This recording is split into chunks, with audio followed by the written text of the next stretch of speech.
Rajiv phone पर किसी से बात कर रहा था।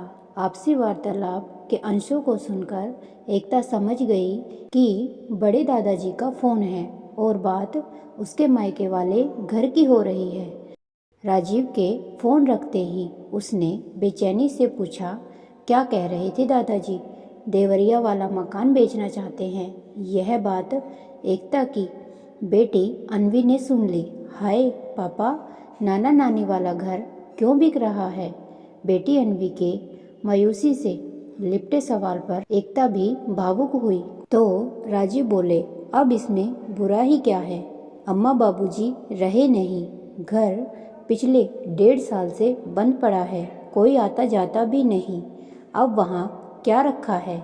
एकता ने कमजोर आवाज से पूछा। और क्या बात हुई?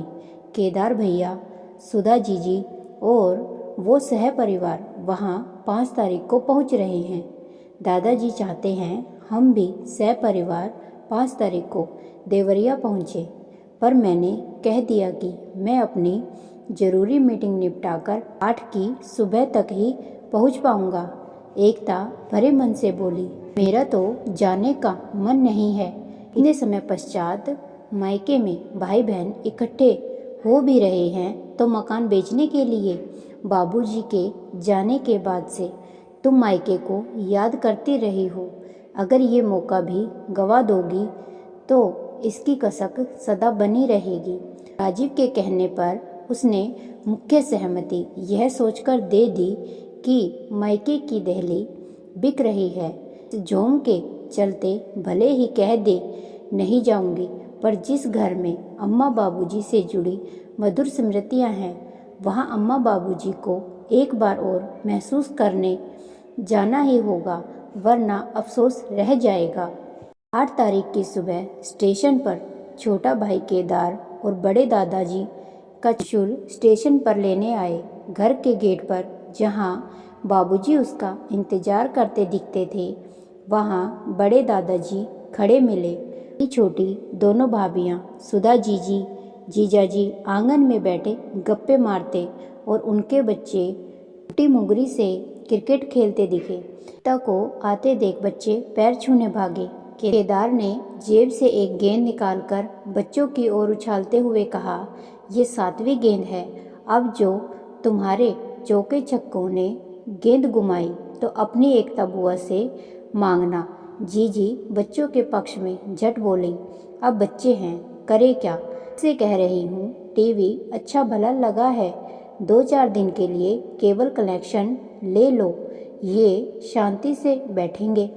केदार की पत्नी विशाखा जीजी की बेटे सलोनी के साथ पेड़े और शरबत लेकर आई और फिर शुरू हुई इन 2-3 दिनों में घर की ज़रूरत से ज़्यादा बिगड़ी हालत को दुरुस्त और पाँव रखने लायक बनाने की दास्तां।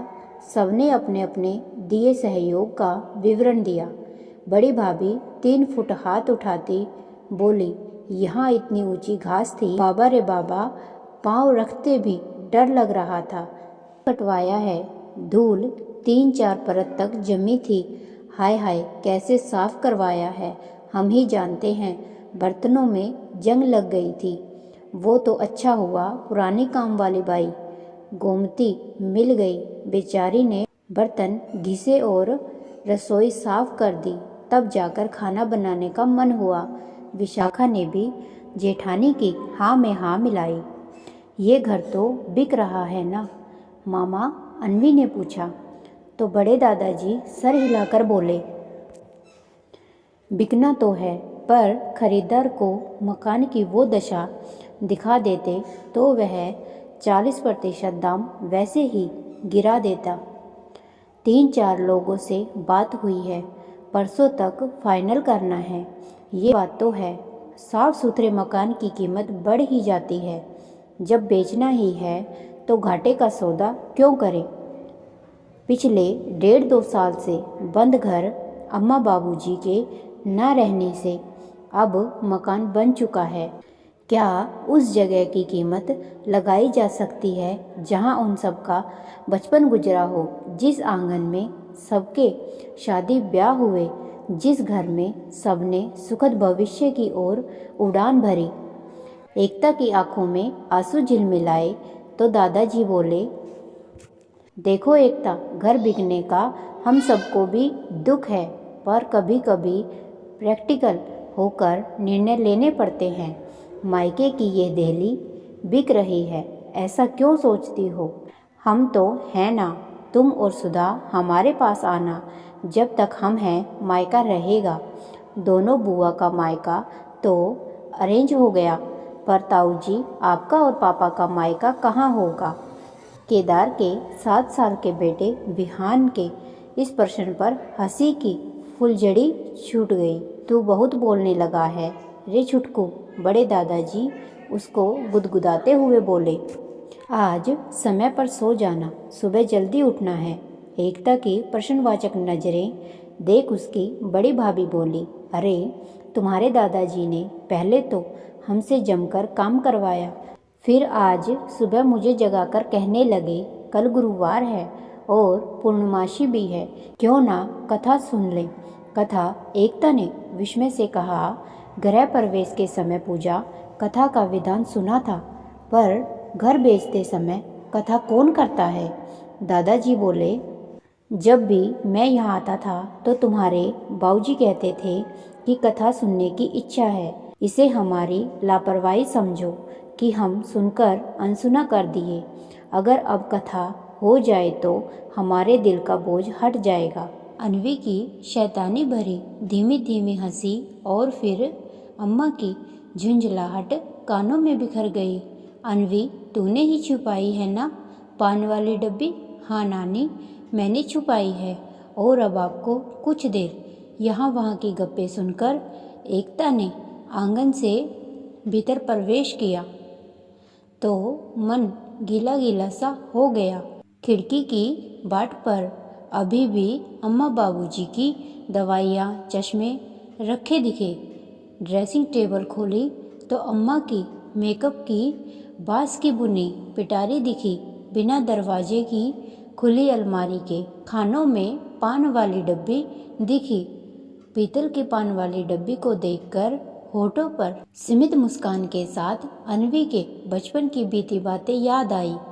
लगा अम्मा की आवाज़ यहीं कहीं से आई, क्यों रे एकता, मेरी पान वाली डब्बी कहीं देखी क्या? पान वाली डब्बी नहीं मिलेगी, देखो कितने खराब हो गए हैं आपके दांत।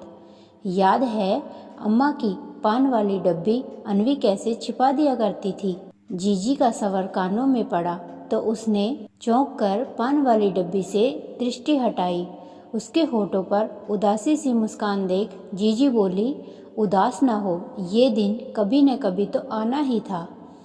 कितने घर यहाँ बिकने की कागार पर हैं, जानती है पड़ोस की बिमला चाची भी नहीं रही, और उधर जो कांता आंटी रहती थी ना, वो भी, और 7 परिवार के बड़े बुजुर्गों के ना होने की, उन घरों के बिकने की सूचना देने के साथ बताने लगी कि नहीं रहे बड़े बुजुर्ग के लड़के बच्चे मोहल्ले छोड़कर अपार्टमेंट और बड़े शहरों में चले गए। इस मोहल्ले में रह ही क्या गया है, ऐसा कहकर वह रसोई की ओर चली गई।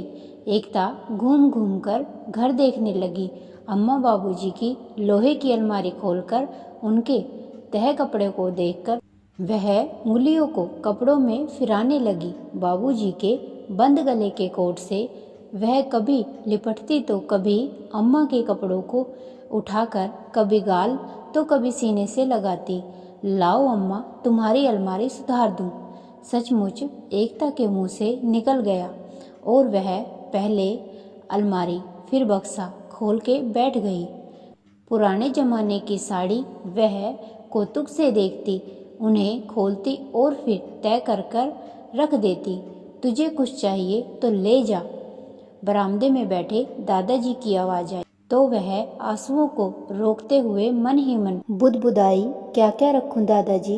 रात को खाना खाने के बाद मूंगफली दुगते हंसी मजाक और हाहाकार के बीच पुराने किस्से सुने सुनाए जाने लगे। सभी बच्चे भी बड़े प्यार से बड़ों की बातें सुन रहे थे।